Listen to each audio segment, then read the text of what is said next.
The views and opinions expressed in this program are those of the participants and do not necessarily reflect the views of BronxNet or the program underwriters.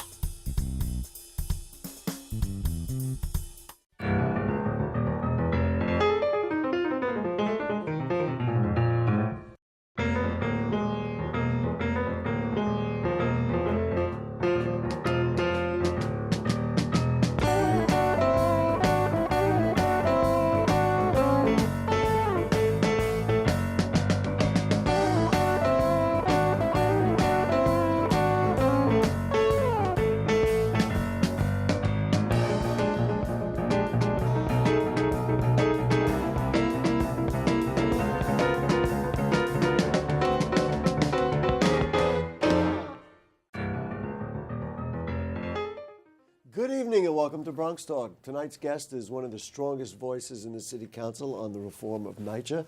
He's also been outspoken about businesses who don't accept cash, and he has concern about how facial recognition software is being used. We have those items and much more on our plate for tonight, now in his second and final term as a City Council member in the 15th Council District, which includes the Bronx neighborhoods of Bedford Park, Fordham, Mount Hope, Bathgate, Belmont, East Tremont, West Farms, Van Nest, Allerton, and Olinville. Please join me in welcoming back to BronxTalk, Councilmember Ritchie Torres. Nice to have you with us. Honor to be here. We were just talking before that it's become an annual thing. You kick off the new year with a visit to BronxTalk. It's great to have you. I don't think, I think we'd be making a big mistake if we didn't start off with NYCHA. Yeah. You were the chair of the Public Housing Committee last time around. Now, of course, you're involved in investigations. Let's start with, and we talked about it beforehand, you grew up in the Throgs Neck houses. Yeah. Out of all the scandals in NYCHA, that may be the most outrageous, the most visible, that there was apparently sex parties and abuses of overtime. I guess the question has to be, how do we get to a point where city workers think that that's okay to do, and apparently did it without being caught for a long period of time? Well, as you pointed out, Throgs Neck Houses is deeply personal to me. I was born and raised there. My mother continues to live in Throgs Neck Houses, as does my twin brother. So the challenges facing Throgs Neck are no abstraction to me. It hits close to home. To your question, DOI conducted an investigation into the abuses at Throgs Neck Houses. And the sensational stories of sex parties were largely fictional. They were fictional? Were fictional, yeah. What is true was that there was a culture of abuse and mismanagement at Throgs Neck Houses. So the superintendent had a pattern of retaliating against subordinates, enforcing them out, steering contracts toward favored vendors, holding parties and drinking alcohol without the sex, sabotaging equipment and appliances. So there was genuine abuse and fraud and corruption at Throgs Neck Houses. And the problem is a lack of oversight by the leadership of NYCHA. The lack of oversight. The lack of oversight. I mean, we're going to repeat it over and over again. And I think the last time you were here, we talked about that specifically. These problems didn't start with Mayor de Blasio. No question about it. So, but he made them worse. That was going to be my question. Yeah. Well, in what way do you think they got worse during his administration so far? Well, I think NYCHA has two challenges, right? One is deeper than the de Blasio administration, is the infrastructure challenge.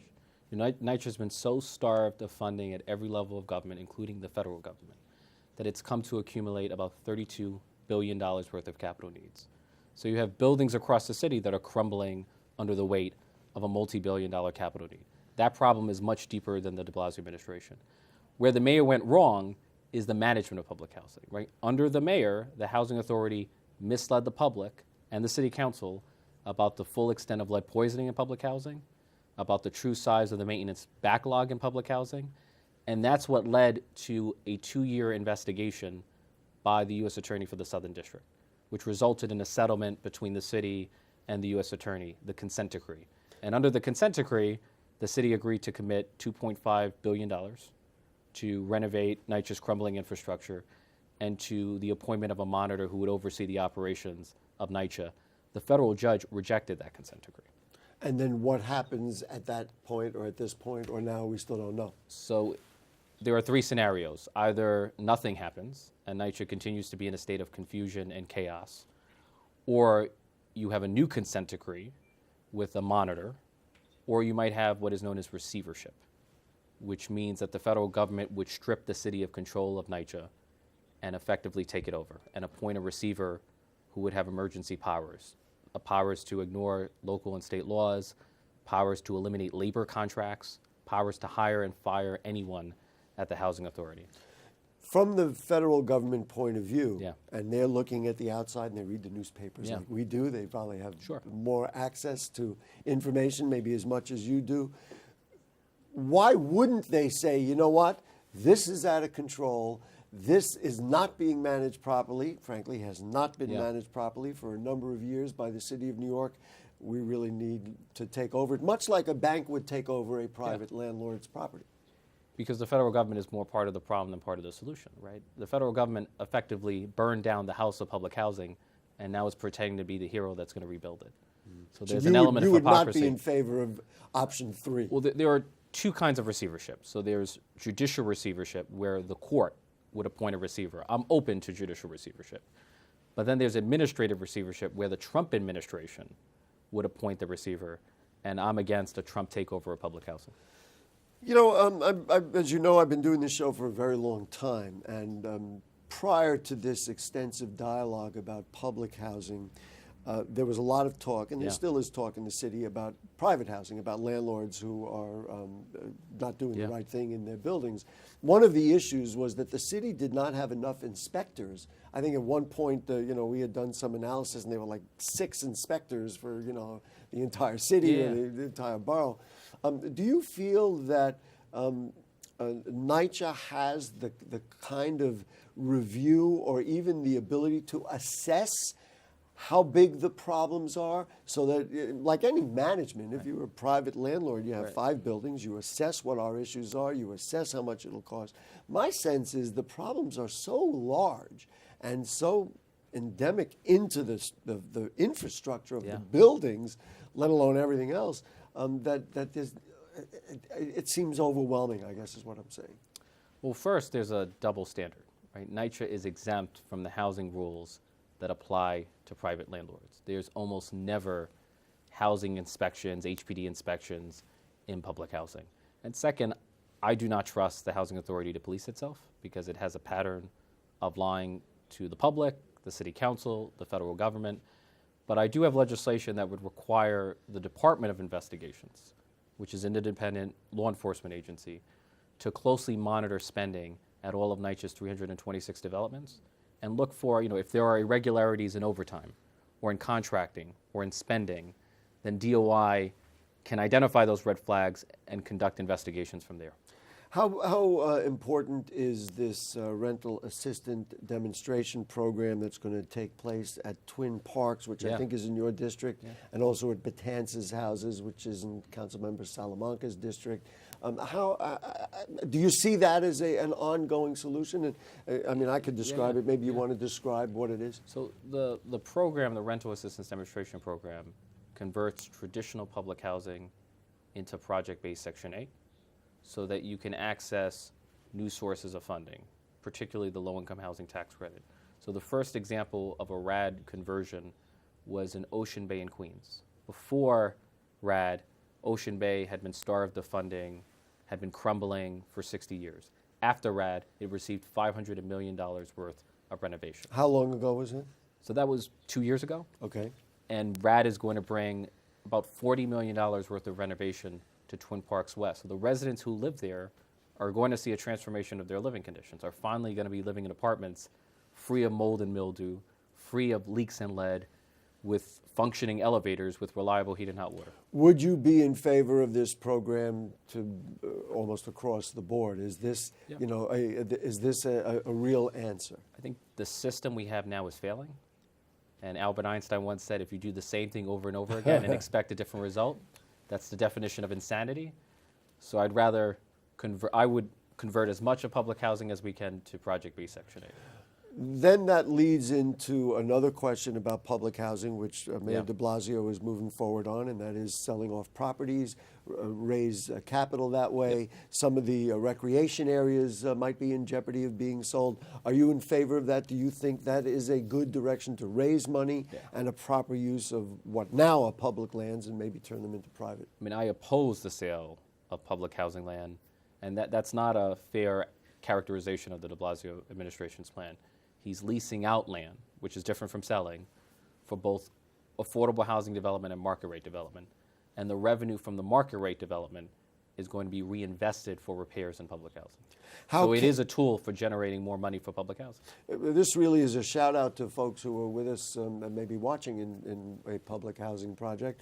How can an individual public housing project who hears what you're saying about RAD and saying, you know what, we're desperate here. I mean, I don't have to listen. The elevators don't work. We don't have heat. You know, I mean, it's just, you know, a terrible situation. How can we get into the program? Is there something that a tenant association can do, or does it really come from a council member or some other body that's got to look at it and say, okay, Patterson houses, you're selected, Mott Haven houses, you're selected? How does it work? I mean, the decision ultimately falls on the mayor and NYCHA, but I was able to successfully persuade the administration to include Twin Parks West and Murphy houses in the RAD program. And so you need local elected officials who are advocating for their districts, but ultimately the decision falls on the mayor. Let's go from the bad news in housing to probably something you think is good news, and that was this Bronx Pro Group and Dream Yard that got together on, and I noticed right as soon as I said that, the council members' eyes lit up. Got together to put together a environmentally sustainable, affordable project at 4697 3rd Avenue. You want to talk about that, what it takes to put that together? Can that model be duplicated in housing that's built throughout the city? Well, what we need in the Bronx is affordability across a range of incomes. Right? We need workforce housing for the working class and middle class, and then we need deeply affordable housing for the lowest income New Yorkers. We're going to have a combination of both in the 3rd Avenue development in the Fordham section of the Bronx. There are going to be some residents who are middle class who are going to be paying rents as high as $2,000, but then some who are lower income who are going to be paying rents as low as $200. So I think that kind of mix of incomes should represent the future of affordable housing in the Bronx. And talk about this project in particular that you have lent your name to. I mean, presumably you're excited about it. Yeah. And DreamYard, a reputable organization, is coming in to provide supports and those kinds of things. So maybe Look, give you a chance to boast a little It's bit. going to have the highest standards of energy efficiency. You're going to have a rooftop garden, a rainwater harvest system. It's going to be one of the greenest affordable housing developments, not only in the Bronx, but in the city of New York. Takes advocacy from certainly a elected official. It's a public-private partnership. I think you need the right developer, the right elected officials, and you need an administration that is committed to affordable housing. You have been critical of the mayor in many different realms. Is this one realm you would say, you know what, I have a partner because he really wants to see these kinds Even of a things? broken clock is right twice a day. So. All right, I won't tell him you said that. Let's talk about this cashless ban bill that you have put out. I guess the idea is in the modern world, in fact, you could sit in an airport and you sit there and you order on an iPad, and then the order automatically goes in there, and then they bring you your food, and the next thing you know, you just pop in your information on your credit card, and you're done. Nowadays, you walk into a high-tech coffee shop or a new business of some sort. They all have an iPad on the counter. They take it in. You give them your card. They swipe your card, and you walk away. And maybe you get a receipt or not. You can even put your tip on there. What's wrong with that? Why don't you like that? Most of us, if not all of us, think of cash as a universal currency. When you A open, dollar bill. I see if I have one in my pocket. when you open, if you have one, when you I open, do. You can get one. no, Go ahead. when you open a dollar bill, it reads, "This note is Here's legal a tender." $5 bill. Okay. Right. So this note is legal tender. It says this It's note the is. first time we've ever done that in 25 years is pull a dollar out of Gary's pocket. Go So ahead. this note is, and I will give it back. This note is legal tender for all debts, public and private. Right. Right. So there's a recognition that cash is universal currency, but despite these words, there's a growing wave of businesses that refuse to accept cash, that will only accept credit or debit. And here's the question that I have: what does that mean? What does a cashless marketplace mean for the undocumented? There are 500,000 undocumented New Yorkers in New York City. What does it mean for homeless families who have no permanent address and therefore have no access to credit? What does it mean for the 25% of New Yorkers who are underbanked? And so even though cashless businesses might seem neutral on the surface, I'm concerned that it will have a real-world exclusionary effect on the poorest and most vulnerable New Yorkers. What are the prospects for this bill, and how is it being received? Of course, nowadays, you know, the mood right now in all bodies of legislature is move things to the future. This is a new way of doing things. But there's also a backlash against, so one of the strongest arguments for my bill is even if you have access to credit, many people prefer cash because it's more protective of their privacy, because it does not involve the sharing of their private information. And we're living in a time where companies like Facebook or credit card companies or social media platforms or cell phone companies are collecting our huge amounts of personal data and then selling it for profit. And there's a huge backlash against the collection of our private data among many people who are concerned about their privacy. You think your colleagues agree, and this will move through? Even the mayor has voiced favorable sentiments about the bill. It's going to get a hearing in February, and I'm confident that we'll pass it either mid or late this year. And for the record, I got my $5 back. I did not pay off an elected official. There we go. I'm not that cheap of a day. Let's talk about facial recognition. This is another bit of technology. And once I realized that this had happened, is that you could literally be anywhere. And now certainly for crime, assessment, maybe there is some value to it. But you could be anywhere, and anybody who uses this software couldn't. And now I'm on TV. I realize that people could probably identify me a little more readily. But you could actually get the digital imprint of somebody's face and find out who they are. Yes, and for me, the starting point is that we have a right to expect privacy. Right? No business should be able to search you or invade your privacy without you even knowing it. Right? There are businesses using what is known as facial recognition technology to collect vast quantities of information about their customers without their knowledge and consent.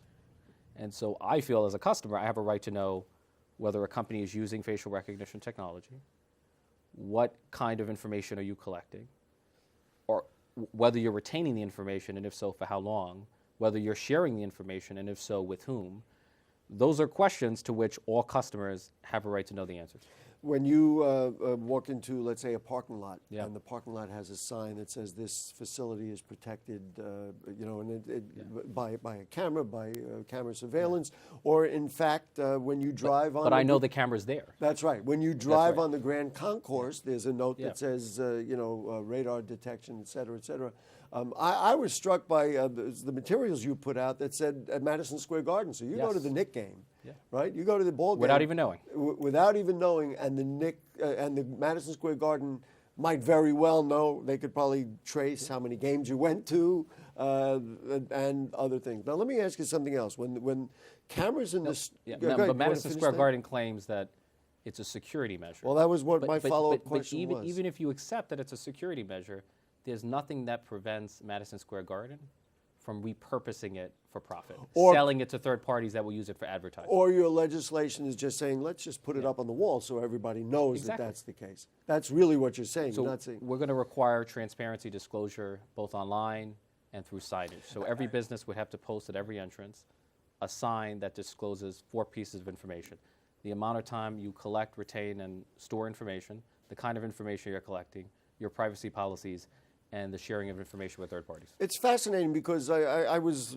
here and sitting in this chair when the whole notion of cameras in the streets came about. And there were many civil libertarians who were saying, you know what, this is intrusive. Number one, it's in a public space, which doesn't guarantee that right to privacy. And the second thing is, nobody can deny that the cameras have been very useful in fighting crime in every single way. And certainly if, God forbid, something happens, the first thing people want to know is there a camera.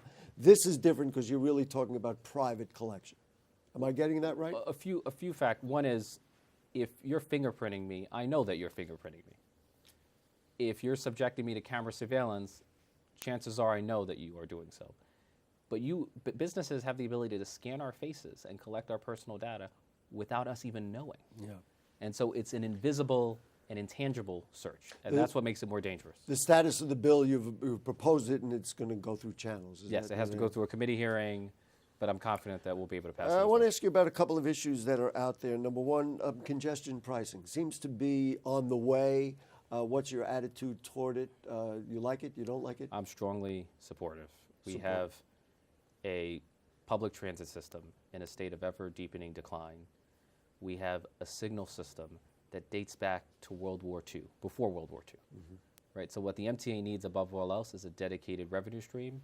And congestion pricing has two benefits. Not only would it reduce the amount of congestion in our streets, protecting the environment and speeding up everything, but it also would generate money for repairs for an under-resourced public transit system. So you're ready to go for it if it comes across I'm not your aware desk? of, I'm not aware of a better alternative. But I also wish we could restore the commuter tax. The combination of the commuter tax and congestion pricing could generate real money for our public transit system. Well, you talk to your friends who have had a changeover in the state excited, legislature. yeah. Maybe you can move that forward. But even among Democrats, there's opposition to congestion pricing. So it has a complicated Depending path. on what neighborhoods they're from, at least the elected officials I've talked to, that's the response I get. You had one of the most unfortunate and most visible and highly recognized incidents of gang violence in recent memory was the killing of Junior Guzman, which has led to the safe haven law. I want to just talk about gangs and what it takes to prevent gangs. And I know the NYPD is working at greater community policing, and I think finally it took them a while to recognize we need a gang division and all that kind of stuff. What's your attitude toward where we're at in fighting gangs, and are we on the way, or are you still overly concerned? It's unclear to me whether we're winning the battle on gangs, right? And we have to examine the root causes, right? The root causes are poverty, it's instability in our family, it's instability in our communities, the lack of opportunity for young people, right? If you have young people who have no jobs to employ them, no extracurricular program to engage them, then many of them are going to find their sense of belonging in a gang. Right? Too many of our most poorest, underserved neighborhoods have become breeding grounds for gang recruitment, and the blame lies with those of us in elected office who have failed to do enough for our young people.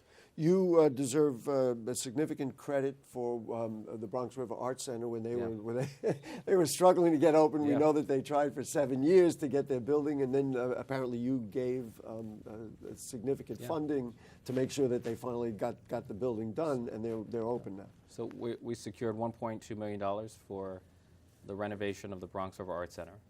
And then in the wake of, just back to the gang question, in the wake That's of... why I brought it up. No, it's the same right. issue as far as I'm concerned. But in the wake of Junior Guzman's tragic stabbing, we were able to secure about $70,000 to establish youth programming at Mount Carmel Church, and then $2 million to invest in cure violence initiatives, both in the 48th Precinct and the 52nd Precinct. One of the things I hear, not only from Bronx River Arts Center, but from other arts and culture organizations, and believe me, you couldn't have bigger supporter than I am in the upcoming Children's Museum, in the Bronx Museum, in the Bronx Zoo, in the Botanical Garden. Those are the organizations that seem to get the kind of granting that really can float, and they deserve it. Again, I would never want to take away funding. But then some of the smaller organizations, although Bronx River Arts Center, if you look at their physical space, no longer is a small organization. Is there a way to kind of, seed the cloud, so to speak, so that the grassroots organizations that really do deal with these young people and give them opportunities move up the That's the priority value scale. of member items. So if you have a small community-based organization that cannot manage a $50 million contract with the city of New York, that organization can receive $5,000 or $10,000 from the local council member. So it member items from your local council member enables community-based organizations to do the kind of local programming and outreach that you're describing and receive a manageable sum of funds from the city council. And you're presumably you're squarely behind the notion and ready to do whatever you can do. I guess you already did with the Bronx River Arts Center. I mean, I think the highest responsibility I have is public safety. But public safety is not only about policing, it's about creating opportunity for our most disconnected young people. A couple of political questions. Do you have a horse in the race for public advocate? Have you endorsed any of the 23 candidates? I think it's down to 21 now. I'm debating whether I should weigh in.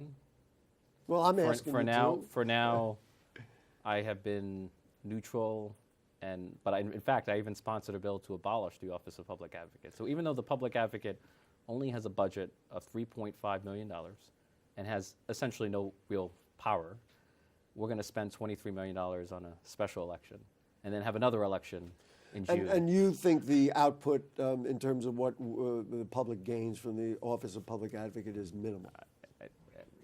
Minimal, yes. I mean, look, are there talented public servants who can make use of the Office of Public Advocate? Absolutely. But it's a position that has no subpoena power, no oversight, no independent budget, no ability to pass legislation without the assistance of a council member. And from a political point of view, one former public advocate is the mayor, and the other is now Attorney General of the state of New York. Last question, maybe it's premature. Which proves that it's useful as a launching pad to higher office. Well, but that is true. Not as a service to the public. Last question, just out of curiosity, have you thought about what, because I mentioned at the top of the show, it's your final term, thought about what you would do after your term limited out? I'm contemplating retirement. So Really? No. Retirement from, Okay. The youngest council member's ready to go? I Get back to throwing that curveball you learned in high school? in politics, there's no predicting what opportunities will open up for you. So, but rather than obsess about my next political move, I'd rather focus on being the best council member that I can be and leaving behind a legacy that will last longer than my time in office. You enjoying your time and feel that it's been less frustrating and more productive as a council member? Because I know that you have real high objectives. Yeah. Look, it's not always fun, but on balance, it's fulfilling, right? In public office, you can do an enormous amount of good for an enormous number of people, and I felt like I've played a real role in telling the story of public housing throughout New York City, and that's made a difference. We're going to have you back in the future to do that again. Thank you so much, Councilmember Thank Ritchie you. Torres. Great, folks. If you have further questions or comments on anything you heard on tonight's show or anything going on in the Bronx, send us an email at BronxTalk@BronxNet.org. You can send us a tweet at BronxTalk. You can post them on our Facebook page. Just get them to us. We'll respond. We'll pass it along if you want to move a question over to the council member. That's fine. We thank our producer, is Helen Greenberg. The directors are William Guzman and Nick Marrero. We will see you next week. As always, good night.